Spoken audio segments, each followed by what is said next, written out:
အားလုံးပဲမင်္ဂလာပါရှင်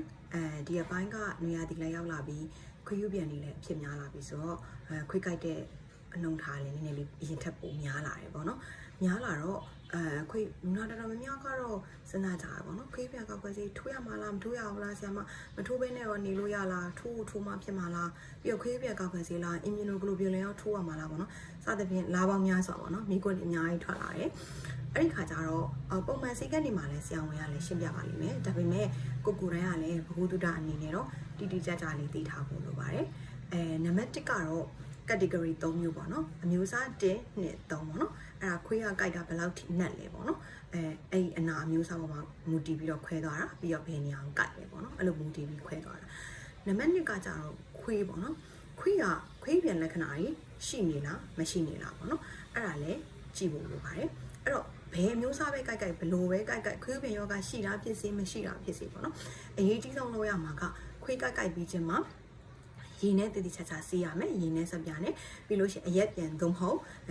အရက်လူသိများတဲ့ဆေးဝါဘီတတင်းပေါ့နော်အဲ့ဒါကိုထည့်ရမယ်ပြီးတော့ခြေထောက်ကိုစီးတာထုတ်တာကြက်တာအဲ့ဒါတွေလုံးဝမလုပ်ရပါဘူးပြီးတော့နောက်ထပ်တစ်ချက်ကကြတော့အမှုန့်တွေအမှုန့်တွေပေါ့နော်တိတ်တာမျိုးတွေလုံးဝမလုပ်ရပါဘူးအဲ့တော့ခွေးပြန်ကာကွယ်ဆေးနောက်ပိုင်းထိုးတာမထိုးတာအရင်မပြောခင်မှာမိခိုင်ကာကွယ်ဆေးပေါ့နော်မိခိုင်ကာကွယ်ဆေးကိုအရင်ထိုးထားဖို့တဲ့ history မရှိရင်ပြီးတော့အနာရဲ့အတိမ်ဝင်တဲ့ပေါ်မှာလိုက်ပြီးတော့မိခိုင်ကာကွယ်ဆေးထိုးရပါမယ်ပေါ့နော်နောက်ထပ်တစ်ခုကကြာခွေးပြန်ကာကွယ်ဆေးခုနကပြောသလိုခွေးကယူတဲ့လက္ခဏာတွေရှိတယ်ပေါ့နော်အဲ့ဒါတော်တော်များတော့သိကြပါတယ်ခွေးကဗျံပရာတွေဖြစ်နေပြီပေါ့နော်သေရည်လည်းကြာနေပြီအရက်အခေါ်မှာဆိုအမီးလည်းကောင်းနေပြီတွေးသမျှလို့လိုက်ကြိုက်နေပြီပေါ့အဲ့လိုခွေးပြန်လက္ခဏာရှိတဲ့ခွေးမျိုးကြိုက်လိုက်လို့ရှိရင်တော့ချက်ချင်းခွေးပြန်ကာကွယ်စီအနာသေးပဲသေးကြီးပဲကြီးပေါ့နော်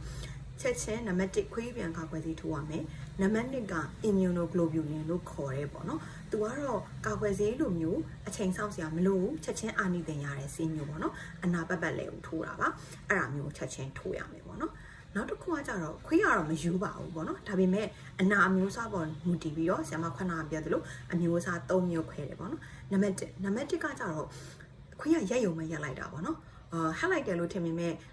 အနာလည်းမရှိဘူးခြေရလည်းမရှိဘူးပေါ့နော်ပုံရပဲရဘာမှမရှိဘူးအရက်ပြက်နေပါထည့်လိုက်တော့ဆက်တာလည်းမရှိဘူးပေါ့နော်အရေးပြလုံးဝပေါက်ပြဲသွားခြင်းမရှိဘူးဆိုရင်တော့အမျိုးအစား1 category 1လို့ခေါ်ပါတယ်အဲ့ဒါမျိုးဆိုလို့ရှိရင်တော့မထိုးလဲဖြစ်ပါတယ်ပေါ့နော်နောက်ထပ်တစ်ခုကကြတော့အမျိုးအစား2ကကြတော့အရေးပြအပေါ်ရင်ပေါက်ပြဲသွားတာဒါမှမဟုတ်လို့ရှိရင်ခြေရထင်သွားတာပေါ့နော်လဲကိုပြောလိုက်မယ်ဆိုရင်အမြောင်းလေးလိုမျိုးခြေရလေးအရေးပြလေးပဲထင်တယ်ဒါမှမဟုတ်လို့ရှိရင်အရေးပြချစ်သွားတော့တိချာမမြင်ရအောင်ဒါပေမဲ့အရက်ပြန်လို့ခဏပြောတယ်ဗီတဒင်းတို့တိုးလိုက်တဲ့ခါမှာနည်းနည်းလေးဆက်တယ်လို့ခံစားရတယ်ပေါ့နော်အဲ့ဒါဘာကိုပြလဲဆိုအရေးပြနည်းနည်းလေးပေါက်ပြဲသွားတယ်ဆိုတဲ့သဘောပေါ့နော်အဲ့ဒါဆိုရင်ပြီးတော့ကြိုက်တဲ့နေရာကလည်းခေါင်းနဲ့ဝေးတယ်ပေါ့နော်ဥပမာလက်တို့ခြေတလုံးလို့ပေါ့နော်ချက်တောက်တွေအဲ့လိုနေရာမျိုးဖြစ်တယ်ဆိုတော့เนาะကျွန်တော်တို့ category 2လို့သတ်မှတ်တယ်အဲ့လို2ဆိုလို့ရှိရင်เนาะခွေးပြန်ကောက်ခွဲစီကထိုးရပါမယ် immunoglobulin မလိုပါဘူး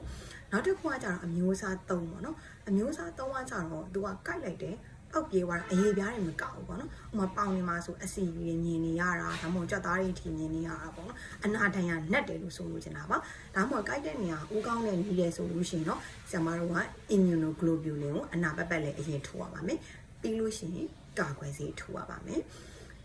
အခုကတော့ဒီလောက်ပဲပေါ့နော်နောက်ထပ်ဗီဒီယိုကြီးကြားလို့ရှိရင်တော့ဆရာမကဘယ်နှကြိမ်ထိုးရမယ်ဘယ်နှမျိုးရှိလဲပေါ့နော်ဘယ်လိုနေရာတွေကိုထိုးရဲပေါ့နော်အဲ့ဒါတွေကိုအသေးစိတ်ပြောပြသွားပါမယ်ရှင်အားလုံးပဲကျေးဇူးတင်ပါတယ်ရှင်